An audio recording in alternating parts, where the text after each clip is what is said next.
sola, que nós chamamos dos fundamentos da reforma protestante. Hoje nós vamos falar do sola fide.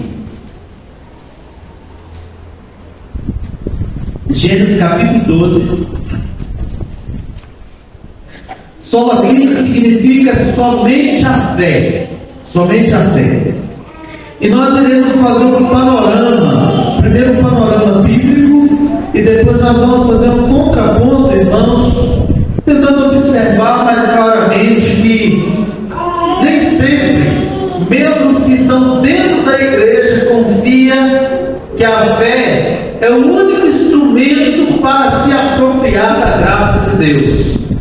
Muitas vezes nós queremos acrescentar as boas obras, como aconteceu na época da igreja medieval. Nós não achamos que a fé é o único instrumento que Deus usa para que possamos apropriar da graça que o próprio Deus outorga às nossas vidas. E esse panorama vai começar com algumas lições da vida de Abraão. Tá bom? Gênesis capítulo 12 diz assim: ora, disse o Senhor a Abraão: sai da tua terra, da tua parentela, da casa de teu pai, e vai para a terra que te mostrarei. De ti farei uma grande nação, te abençoarei, te engrandecerei o nome, se tu uma bênção. Abençoarei os que te abençoarem, amaldiçoarei os que te amaldiçoarem, em ti serão benditas todas as famílias da terra. O versículo 4, ele traz um testemunho. Deus falou com Abraão, Deus deu uma ordem para Abraão, irmãos, e o versículo 4 diz o que é que Abraão faz diante da ordem de Deus. Partiu, pois, Abraão, como lhe ordenara o Senhor. Eu queria que você gravasse isso a princípio, porque quando nós lemos a história de Abraão, algumas coisas você não pode perder da biografia de forma cronológica. Primeiro, Deus chama Abraão. Deus, ele não confunde a aparência das pessoas. Deus não erra quando chama alguém. Deus chama com um propósito. E é interessante enfatizar isso, meus irmãos, porque de vez em quando nós nos enganamos com pessoas. Você já teve isso? Você já se enganou com alguém?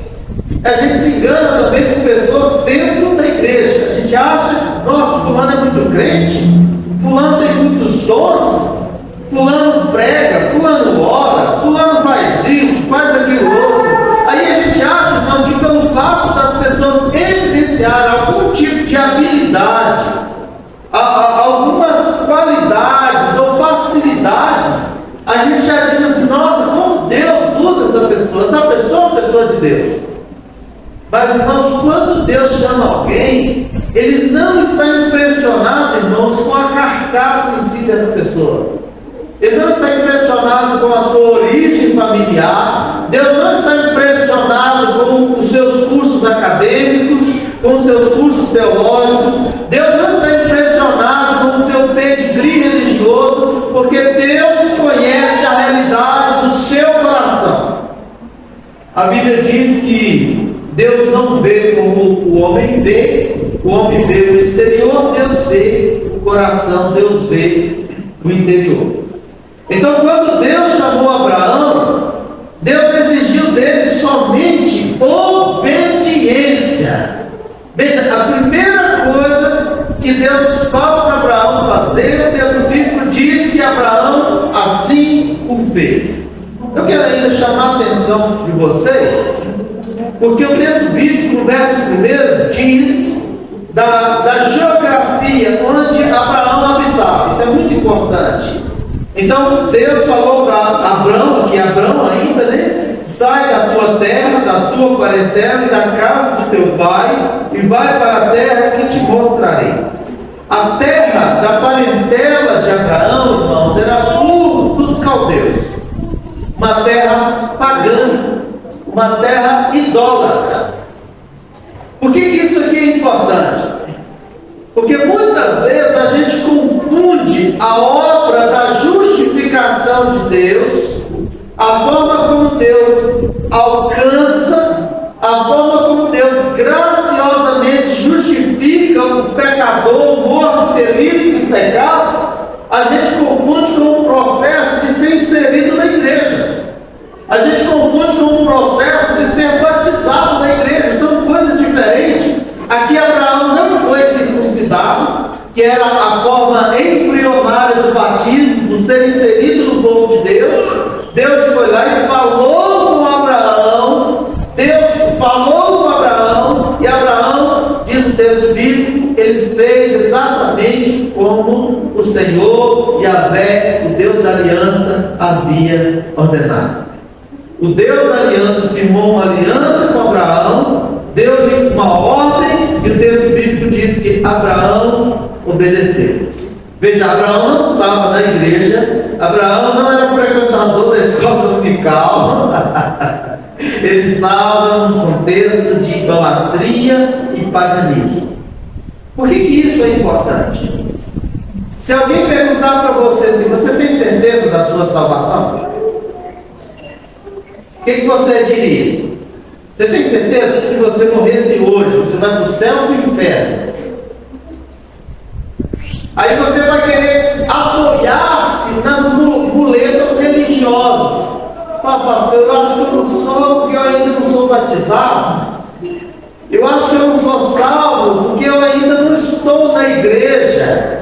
Eu acho que eu não sou salvo porque eu ando fazendo algumas coisinhas que eu deveria melhorar na minha vida. Ou você poderia dizer que é salvo porque você frequenta a igreja?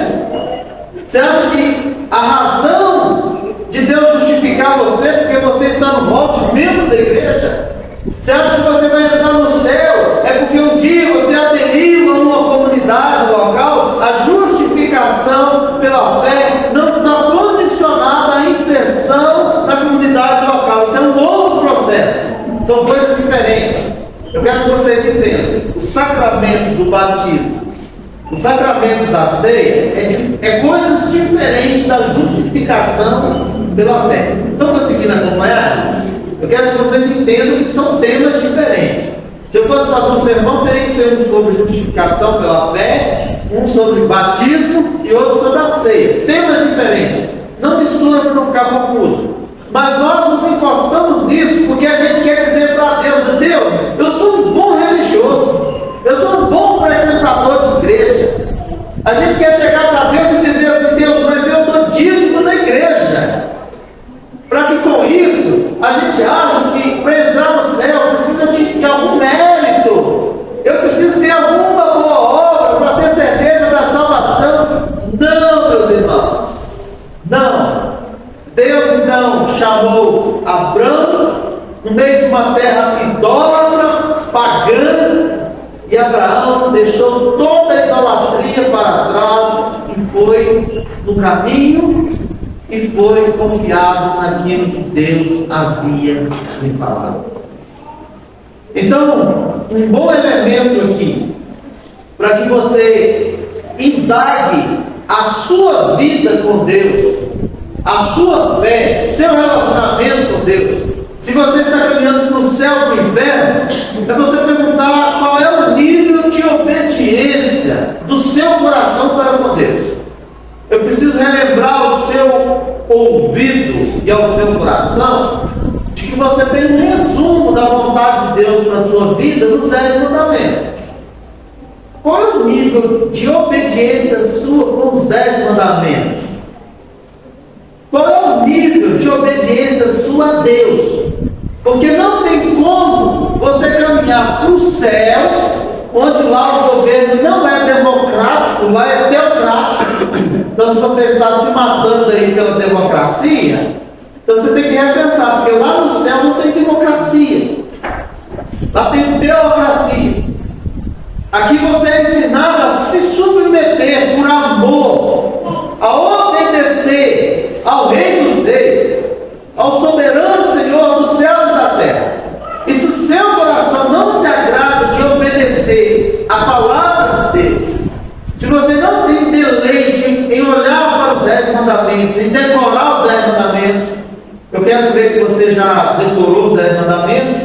Esse é o mínimo que se espera de mim e de você, decorar os 10 mandamentos, para a gente não ser um crente tão medíocre.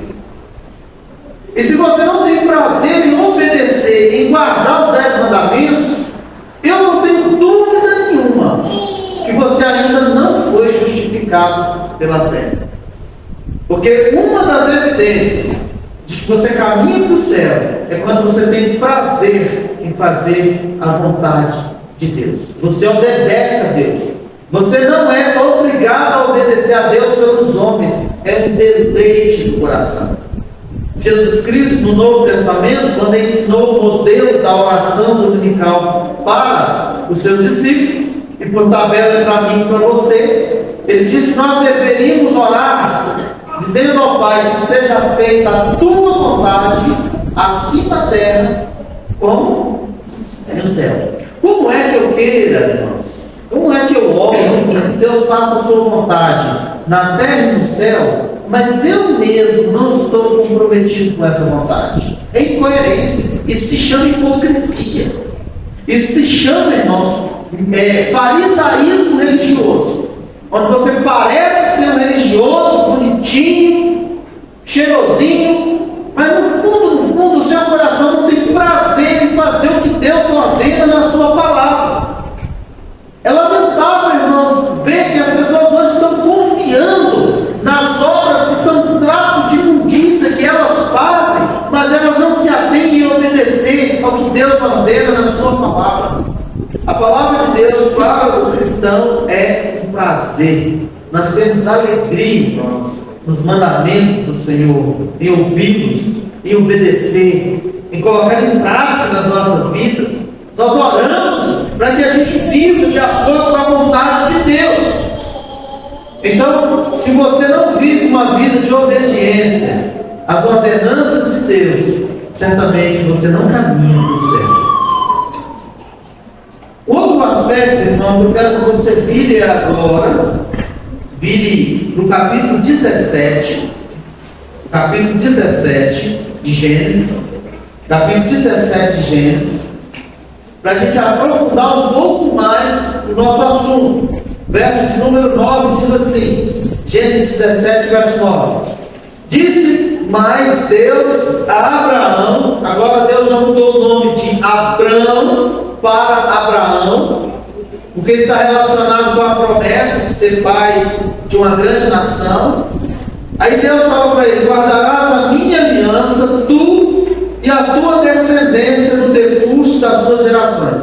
Como é que os seus descendentes hão de guardar a aliança do Senhor? Deixa eu fazer uma pergunta. Você sabe dizer o que é a aliança que Deus fez? O que significa? O que significa ser o povo da aliança? O que significa ser a família da aliança? Porque se você não souber para você individualmente o que significa ser parte do povo da aliança, como é que você vai ensinar os seus descendentes a viver de acordo com a aliança? Como é que os pais irão ensinar os filhos a viver de acordo com o Deus do pacto, com a vontade do Deus da aliança, se esse tema, a aliança e o pacto de Deus, não traz ao seu ouvido as lembranças e as responsabilidades do que isso significa? O que significa ter um pacto, uma aliança com Deus? Meus irmãos, hoje é lamentável que acontecem algumas coisas no meio do cristianismo brasileiro. Primeiro, irmãos, que, como diz o David Wilkerson, há muito tempo, a gente chegaria aos dias em que a gente teria que evangelizar os evangélicos. Do nível, irmão, de analfabetismo, de ignorância da vontade de Deus da Bíblia. Mesmo tendo a Bíblia não passa, irmãos, de um apetrecho místico e supersticioso que fica ou na mão ou aberto em cima da mesa. As pessoas preferem, irmãos, olhar para Deus de uma maneira mística e supersticiosa do que procurar estudar o livro que Ele revelou, que é o livro inspirado pelo Espírito Santo. Então, irmãos, hoje você tem que convencer os crentes a guardar o dia do Senhor, porque o domingo virou bagunça, irmãos, hoje. Há muitos e muitos crentes hoje, irmãos, que não guardam o quarto mandamento e eles estão convictos de que são crentes. Irmãos, a gente precisa perguntar, né? Que tipo de salvação que eu experimentei na minha vida que não mudou o meu caráter? Que tipo de salvação eu experimentei, irmãos? Que tipo de relacionamento eu tenho com Deus que não muda o meu coração desobediente para um coração obediente à ordenança, às implicações de uma aliança com Deus? Porque o que nós vemos, irmãos, não é cristianismo de fato. Você tem que convencer hoje, irmãos, e ficar batendo na tecla constante, ficar insistindo com assuntos, irmãos, que para nós devem ser deleite. Por exemplo, oração. Oração. Quantas vezes na sua vida você já participou das reuniões de oração da igreja? Você é crente mesmo? Porque agora crente da aliança vive sozinho, desconectado. Quantas e quantas vezes, irmãos, nós temos que relembrar os autores, você tem que ler a Bíblia, você tem que estudar a palavra de Deus. Nós somos justificados mesmo? Somos salvos? Tem certeza? Porque parece, irmãos, que nós perdemos o prazer nas coisas básicas. Você tem que convocar as pessoas para vir no culto a Deus, para cultuar a Deus. Irmãos, quando eu olho, por exemplo, para vários textos, como o Salmo 42, o salmista dizendo que assim como a corça que ansiava pela água, ele tinha sede de Deus, do Deus vivo, ele manifestando, ele evidenciando a fome e sede pelo Deus vivo. Que tipo de crente nós somos, irmãos? Que diz que é salvo, está indo para o céu, mas não tem fome e sede de Deus. Você acha que o tipo de cristianismo que você leva hoje aqui na terra, você acha que vai ter isso lá no céu? Você acha que lá no céu você tira férias de Deus? Você acha que lá no céu você vai pedir uma folga, você andando, pensando de caminhão, vou passear um pouquinho, vou curtir um pouquinho? Você acha que entra lá no céu desse jeito? Você acha que isso é ser salvo? Você acha que isso é ser um cristão que bate no peito e diz: eu sou justificado somente pela fé? Você acha que isso é fé? Isso é incredulidade. Isso é viver como um ímpio. Isso é viver como um ateu. Isso é uma religiosidade medíocre que não dá testemunho de que há uma fé verdadeira, que há uma fé real que transformou realmente o seu caráter, a sua conduta. Então, meus irmãos, nós precisamos indagar essas coisas. Ensinar a nossa descendência, que significa ser do povo da aliança, significa que você sabe e que você vive. Significa que você está comprometido com a aliança com Deus. E a questão, irmãos, é que, infelizmente, nós precisamos rever isso. Nós precisamos perguntar à luz do nosso comportamento, da nossa conduta, se nós ainda não estamos perdidos em Ur dos Caldeus. E agora você tem religioso, irmãos, que o deleite dele é numa vida ímpia, secularizada, mundana, vive como um pagão, irmãos. Vive como um idólatra, alimentando os ídolos do seu coração, das suas agendas individuais. Se você é um cristão com a cabeça individualista, você precisa mudar a nomenclatura, porque cristianismo é altruísmo. Cristianismo é estar conectado a uma grande família. Cristianismo é dizer, como Paulo disse: eu já estou crucificado. E se você alimenta o seu coração, os seus planos individuais em detrimento da vontade soberana de Deus, não tem nada a ver com o cristianismo. Não se engane. Vá desfrutar dos deleites das trevas.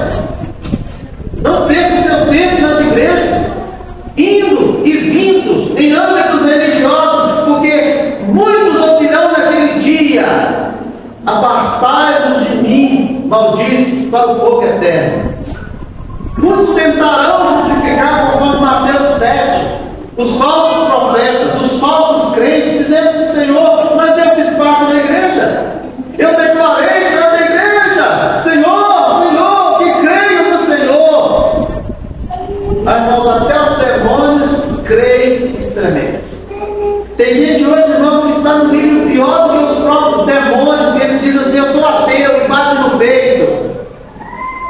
Acho que o fogo do inferno continua quente, esperando aqueles que morrem sem de fato serem justificados mediante a fé em Cristo Jesus. Infelizmente, meus irmãos, nós encontramos tanta coisa estranha no meio do povo de Deus, mas a gente precisa repensar. É por isso que, como cristão reformado, comprometido com a palavra de Deus, eu preciso me perguntar até que ponto eu estou engajado realmente com uma aliança com o povo de Deus. A Bíblia diz que Jesus Cristo vai voltar para buscar quem? Fala mais com convicção. Buscar quem? A igreja. Jesus vai vir para buscar a sua igreja. E a igreja é quem? Nós. Não é no singular. Eu. É nós. Então você precisa reorganizar a sua vida. Você precisa se comprometer com Deus e com a igreja que Jesus vai buscar. Meus irmãos, o texto bíblico continua dizendo assim no versículo 10. Deus falando, olha só para Abraão: essa é a minha aliança, que guardarei entre mim e vós, e a tua descendência, todo macho entre vós será circuncidado. Circuncidareis a carne do vosso prepúcio, será isso por sinal de aliança entre mim e vós. O que tem 8 dias será circuncidado. A criança de 8 dias era circuncidada, ela era inserida, ela recebia um sinal, uma marca visível, irmãos, física, de que ela estava sendo inserida como parte do povo da aliança. O texto bíblico continua dizendo também que os escravos nascidos em casa, os comprados de qualquer estrangeiro que não for da tua estirpe, também deveria ser circuncidado. Com efeito, será circuncidado, nascido em tua casa, comprado do teu dinheiro. A minha aliança estará na vossa carne, e será aliança perpétua. Meus irmãos, Deus está agora dizendo para Abraão, se na primeira fase Deus exigiu de Abraão, ok, irmãos? O que Deus exigiu de Gênesis 12? Obediência. E o testemunho bíblico é que Abraão saiu pela fé, seguindo o caminho que Deus ordenou, sem perguntar para Deus qual é o CEP, qual é a quadra, o bairro e como é a casa lá. Porque se você era assim, para Deus, me mostre então como é que é a casa. Eu quero uma mansão, Senhor, que tenha piscina, tenha de tudo, mas ele saiu seguindo e andando de acordo com a vontade de Deus, caminhando pela fé. O irmão de igreja leu aqui na liturgia que o justo viverá pela fé. Pela fé. Então você é chamado a andar pela fé. Você é chamado, primeiramente, Deus exige que você tenha fé, que você creia e que você obedeça. Meus irmãos, a Bíblia nos chama ao arrependimento e fé em Cristo Jesus. Essa é uma mensagem toda escrita. No segundo momento, Deus exigiu de Abraão que ele tivesse um sinal e também o seu filho, e a partir de então todo o povo de Deus teria um sinal e relembraria sempre a quem esse povo pertence. Então, meus irmãos, não existe essa questão de ser salvo e eu não fazer parte do povo de Deus. Não tem. Você não tem. A pessoa que hoje diz assim, eu sou desigrejado, mas eu sou cristão desigrejado. As duas coisas não cabem na mesma frase. Porque primeiro, Abraão é justificado, depois Deus exige que ele faça parte do povo e tem um sinal que evidencia que ele faz parte do povo de Deus. Lá em Minas, meus irmãos, tinha um senhor, ele frequentou a igreja 25 anos. Ele assistia a escola dominical, ouvia os sermões, 25 anos, irmãos. Ele nunca se comprometeu com Jesus Cristo. Ele foi sempre empurrando com a barriga o compromisso de ser batizado e fazer parte do povo de Deus. Hoje ele não está mais na igreja, mas nunca me impressionou que ele não estaria no futuro na igreja, porque ele nunca evidenciou uma fé verdadeira. Não era a pessoa que você olhava e via fruto de arrependimento. Não era uma pessoa que você olhava e via um coração obediente a Deus e a sua palavra. A boa pergunta para nós é o seguinte: daqui a 10 anos, onde é que você vai estar? Você vai estar dentro ou fora da igreja?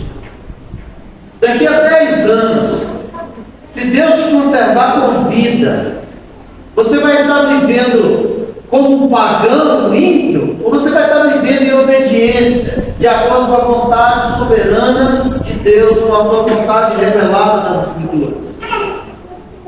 Porque, irmãos, talvez possa não demorar 10 anos para Jesus voltar e você ouvir dele: apartai-vos. Ah, mas eu consumi muitos sermões, eu ia no domingo à noite na igreja. Deus não te chama para ir no domingo à noite na igreja. Deus chama para você nascer de novo, nascer da água e do Espírito. A Bíblia não te chama para fazer adesão à igreja. A Bíblia te chama para crer em Jesus Cristo, arrependido dos seus pecados e ter fé nele como Senhor e Salvador. Ser uma comunidade local é consequência, irmão. É o segundo passo que evidencia o meu coração respondendo, crendo pela fé naquilo que Deus ensina na sua palavra. Eu quero que você abra a sua Bíblia agora em Romanos capítulo 4.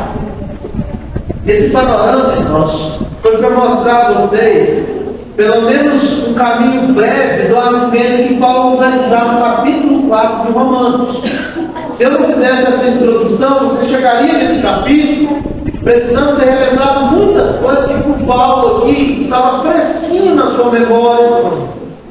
Romanos capítulo 4 diz assim, vamos ler, irmãos, vamos ler até o verso 25, nós vamos ler de forma alternada, tá bom? Vamos lá. Que pois diremos ser alcançado Abraão, nosso pai segundo a carne? Porque se Abraão foi justificado por obras, tem que se gloriar, porém não diante de Deus. Pois que diz a Escritura? Abraão creu em Deus, e isso lhe foi imputado para a justiça. Ora, ao que trabalha, salário não é considerado como favor, e sim como dívida. Mas ao que não trabalha, porém crê naquele que justifica o ímpio, a sua fé lhe é atribuída como justiça.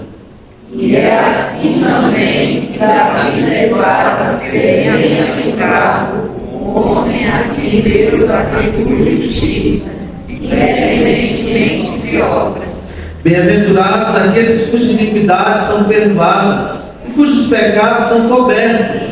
Bem-aventurado o homem a quem o Senhor jamais imputará pecado. Vem, pois, esta bem-aventurança exclusivamente sobre os circuncisos ou também sobre os incircuncisos? Visto que dizemos, a fé foi imputada a Abraão para a justiça. Como, pois, lhe foi atribuída, estando ele já circuncidado, ou ainda incircunciso, não retira da circuncisão, e sim quando incircunciso. E recebeu o sinal da circuncisão como selo da justiça da fé, que teve quando ainda incircunciso, para vir a ser o pai de todos os que creem, embora não circuncidados, a fim de que lhes fosse imputada a justiça. E pai da circuncisão, isto é, daqueles que não são apenas circuncisos, mas também andam nas pisadas da fé que teve Abraão, nosso pai, antes de ser circuncidado. Não foi por intermédio da lei que Abraão ou a sua descendência coube a promessa de ser herdeiro do mundo, e sim mediante a justiça da fé. Pois que a lei são herdeiros, anula-se a fé, e cancela-se a promessa, porque a lei suscita a ira, mas onde não há lei também não há transgressão. Esta é a razão por que provém da fé, para que seja segundo a graça, a fim de que seja firme a promessa para toda descendência, não somente ao que está no regime da lei, mas também ao que é da fé de Abraão, porque Abraão é pai de todos nós. Como está escrito, por pai de muitas nações te constituí, perante aquele no qual creu, o Deus que vivifica os mortos e chama à existência as coisas que não existem. Abraão, esperando a esperança, creu para vir a ser pai de muitas nações, segundo lhe foi dito, assim será a tua descendência. E sem enfraquecer na fé, embora levasse em conta o seu próprio corpo amortecido, sendo já de 100 anos e a idade avançada de Sara. Não duvidou por imprevisibilidade da promessa de Deus, mas pela fé se fortaleceu, dando glória a Deus. Estando plenamente convicto de que ele era poderoso para cumprir o que prometera. Ele foi também dado para a justiça. E não somente por causa dele está escrito que lhe foi levado em conta, Mas também por nossa causa, posto que a nós igualmente nos será implacado, a saber, a nós que cremos naquele que ressuscitou dentre os mortos, a Jesus nosso Senhor. o qual foi entregue por causa das nossas transgressões e ressuscitou por causa da nossa justificação. O capítulo 5, verso 1, irmãos, vamos ler juntos? Justificados, pois, mediante a fé, temos paz com Deus, por meio de nosso Senhor Jesus Cristo. Meus irmãos, eu quero pincelar algumas implicações desse texto para as nossas vidas. Primeiro, irmãos, que o apóstolo Paulo, ele olha para a história de Abraão. Abraão, ele é um personagem escolhido de uma forma proposital na construção literária desse capítulo, por causa da envergadura que tem Abraão no histórico da fé. E à luz dos argumentos iniciais, irmãos, que Paulo usa, nós podemos dizer que a justificação é pela fé e não pelas obras. Abraão, ele não foi justificado, irmãos, pela fé, mas ele diz pela justiça mediante a fé. Ele foi justificado da mesma forma que eu e você é justificado, porque ele creu. Ele creu nas promessas de Deus. Ele creu no Deus que é o seu Redentor, que é o seu Salvador. Lembrando que lá em Gênesis, quando você lê no início, lá no versículo 1, que falou o Senhor, é Senhor com letra maiúscula, Yahvé. A ideia é da presença constante do Redentor presente. Todas as vezes que o israelita ele tomava esse nome, ele tinha em mente que era o Deus Redentor, o Deus Salvador, o Deus Libertador, o Deus do pacto. Então, irmãos, Abraão creu no mesmo Deus que eu e você crê. Lembrando que Jesus diz de uma maneira vasta em João: eu sou o pão da vida, eu sou a água da vida, eu sou a ressurreição, quem crê em mim, ainda que morra, viverá, eu sou a verdade, a vida, eu sou. Jesus está dizendo que eu sou, e a fé é o grande eu sou, é o Deus do pacto, é o Deus da aliança, mas todas as vezes que se invocava esse nome, se lembrava também do Deus Redentor, do Deus Salvador. Então a salvação, meus irmãos, não depende das obras religiosas suas. A salvação, ela não depende do quanto você ora ou não, se você dá dinheiro para a igreja ou não, se você dá dízimo ou não. Salvação não está conectada com esses aspectos. Salvação é um ato soberano de Deus. É um ato gracioso e soberano que Deus realiza por miseráveis pecadores. Então o testemunho, irmãos, de Abraão é que ele creu nas promessas de Deus para a sua justificação. Abraão creu nas promessas de Deus para a sua justificação. Mas a segunda lição, irmãos, agora vem da própria vida de Davi. Se primeiro você tem o Abraão que creu nas promessas para a sua justificação, agora o apóstolo Paulo ele recorre a Davi. Qual é o pecado que você lembra de Davi? Você ouviu o nome de Davi, você lembra do pecado de Davi. Qual é o pecado? Adultério, etc. É nesse contexto, irmãos, que Davi escreve o Salmo 32. O Salmo 32, irmãos, ele é relembrado no versículo 7. Depois você faz esse paralelo aí. Bem-aventurados aqueles cujas iniquidades são perdoadas e cujos pecados são cobertos. Meus irmãos, Davi, ele creu na absolução de Deus, na absolução do adultério que ele cometeu. Davi foi justificado por Deus. Davi ele é descrito como bem-aventurado, e a bem-aventurança de Davi não está no fato de que ele tenta esconder o seu pecado, mas que ele confessa e recebe a absolução de Deus pelo seu pecado. Então olha que interessante, dois exemplos, irmãos, totalmente antagônicos.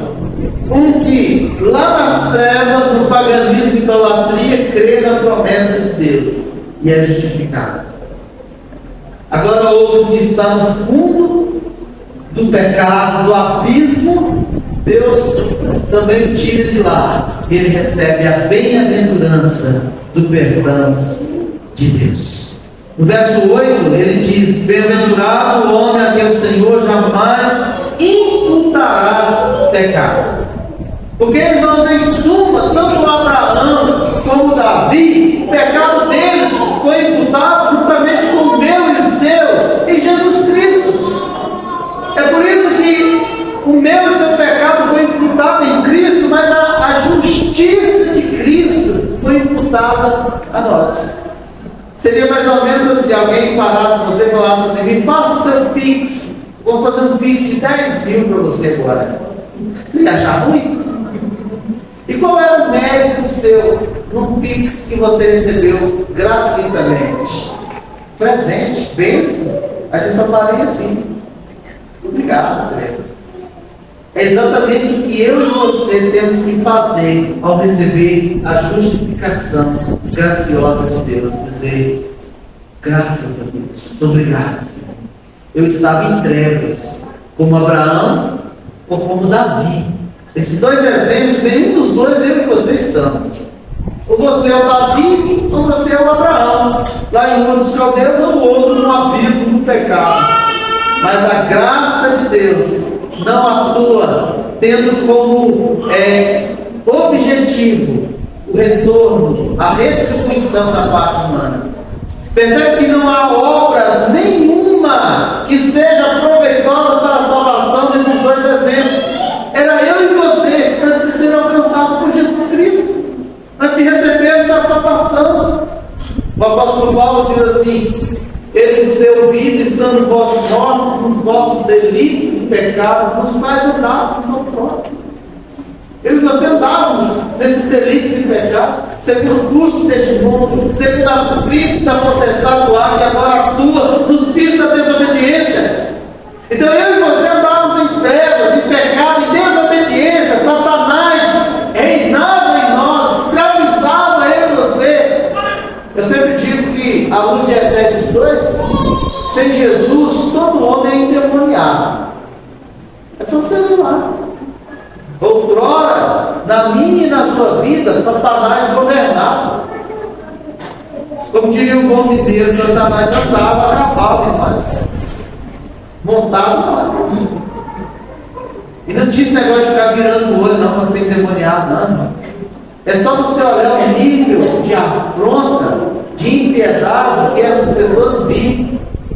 É só você observar o quanto que eles estão constantemente tentando matar Deus, afrontar Deus, aprovar coisas que Deus desaprova. É aborto, é casamento homossexual, tudo, irmãos, que Satanás ama. Tudo que os endemoniados quer aprovar. Quem empurrar isso leva abaixo do povo de Deus, das famílias. É tudo, irmãos, fazendo a vontade do diabo e da carne. Mas o verdadeiro crente, ele está comprometido em obedecer quem? Não é a igreja ou o pastor. Obedecer quem, irmãos? A palavra de Deus. E a palavra de Deus, irmãos, é contra aborto, homossexualismo. E se alguém disser o contrário, irmão, você pode falar, você está indo para o inferno, como religioso, mas você vai para o inferno. Satanás já está te esperando, com os braços abertos, para nadar no fogo do inferno. Nós precisamos entender, irmãos, que salvação não é vestir uma máscara de religiosidade. Salvação não tem a ver com você ser batizado em membro de uma igreja. Salvação tem a ver com você ter um encontro que transformou a sua vida. Ou você saiu da idolatria, ou do abismo do pecado, e você não volta mais lá. A Bíblia traz uma narrativa dizendo que Abraão era idólatra, mas ele não voltou para a idolatria. A Bíblia traz uma narrativa dizendo que Davi adulterou e ele caiu no abismo por causa do seu pecado, de miséria e desgraça. Mas ela não descreve que ele cometeu o segundo adultério. Quando você vive cometendo os mesmos pecados, significa que você não teve um encontro transformador com Deus vivo e verdadeiro. Quando você vive cometendo as mesmas desobediências à palavra de Deus, significa que você não nasceu de novo, você não é salvo. Porque aquele que é justificado mediante a fé, ele vive de acordo com a vontade do Deus Todo-Poderoso. Eu quero só fazer menção de mais algumas coisas, depois você pode estudar mais o texto. O apóstolo Paulo diz que a justificação é pela fé e não pela circuncisão. Isso é um bom lembrete que ser batizado na igreja, irmãos, qualquer um pode ser batizado. Qualquer um que quiser crer. Mas não vive de acordo com isso. Então ser batizado não significa que você está garantido para entrar no céu. Você tem que nascer de novo. A outra lição que temos, irmãos, é que a justificação é pela fé e não pela lei. Ou seja, se você ficar sempre citando versículos bíblicos e achar que isso é suficiente para você entrar no céu, irmãos, Satanás também cita a Bíblia. Lá em Mateus 4, de 1 a 11, quando Satanás tentou Jesus, ele citou a Bíblia, metade da Bíblia. Então, usar meia verdade bíblica para justificar a sua conduta, para justificar a sua religiosidade, isso é uma jogatina que Satanás já faz há muito tempo. Então não é a fé pela fé, é a fé em Cristo Jesus, nosso Senhor e Salvador. A justificação pela fé, irmãos, a justificação é pela fé em Deus, somente no Deus Redentor. A justificação, irmãos, pela fé, principalmente na biografia de Abraão, ela estabelece um exemplo para que eu e você possamos seguir nas mesmas pegadas daquele que é chamado o Pai da fé. Olhe comigo novamente, versículo 23 diz assim: e não somente por causa dele está escrito que ele foi levado em conta, mas também por nossa causa, posto que a nós igualmente nos será imputado, a saber, a nós que cremos naquele que ressuscitou Deus, que ressuscitou dentre os mortos, a Jesus, nosso Senhor. Meus irmãos, olha a pergunta: quem é que ressuscitou Jesus de entre os mortos? Você crê em Deus? A palavra do Senhor nos diz assim: hoje se ouvis a voz do Senhor, não endureçais o vosso coração. A gente canta um hino muito bonito na igreja presbiteriana, dizendo assim: meu amigo, amanhã pode ser muito tarde. Está no projeto de acordar amanhã e trabalhar, amanhã pode ser muito tarde. Você pode fechar os olhos hoje para dormir e acordar na eternidade, do lado quente ou do lado confortável. Depende da forma como você vive a vida hoje. Hebreus 9, 27 diz assim: ao homem é ordenado morrer uma só vez, vindo depois disso o juízo. Você não vai se reencarnar, você não vai reencarnar no cachorro, no bicho. Quem gosta de cachorro mais do que gente, bicho, né? Talvez eles tivessem voltado como bicho, né? Mas é hoje, meus irmãos, é hoje. Amanhã não nos pertence, o amanhã pertence a Deus. É hoje.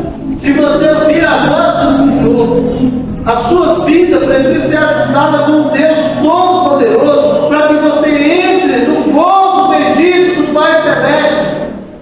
Então não é pelas suas obras, não é pela sua religiosidade, é unicamente pela obra de Cristo Jesus que você apropria disso, crendo em Deus o Pai, na obra do Filho, e recebendo isso pela aplicação do Deus Espírito. E Romanos continua assim, dizendo: o qual nos foi entregue por causa das nossas transgressões e ressuscitou por causa da nossa justificação. Justificados, pois, mediante a fé, temos paz com Deus por meio de nosso Senhor Jesus Cristo. Se tem algo que eu e você precisamos aprender a viver, é viver na paz de Cristo, como um povo amado e perdoado. Lembra que eu perguntei no início, se alguém falasse para você assim: por que você tem certeza da sua salvação? Só porque você é crente? Não, porque eu, seja do lado de Abraão ou do lado de Davi, eu creio no Deus Todo-Poderoso e naquele que morreu no meu lugar na cruz. E aquela justiça dele foi imputada a mim, miserável pecador, que estava morto em delitos e pecados. Eu sou salvo não é porque eu sou melhor do que qualquer outra pessoa. Eu sou salvo não é porque eu sou melhor do que as pessoas que estão lá em trevas. Eu sou salvo porque eu creio naquilo que Deus em Cristo realizou na cruz.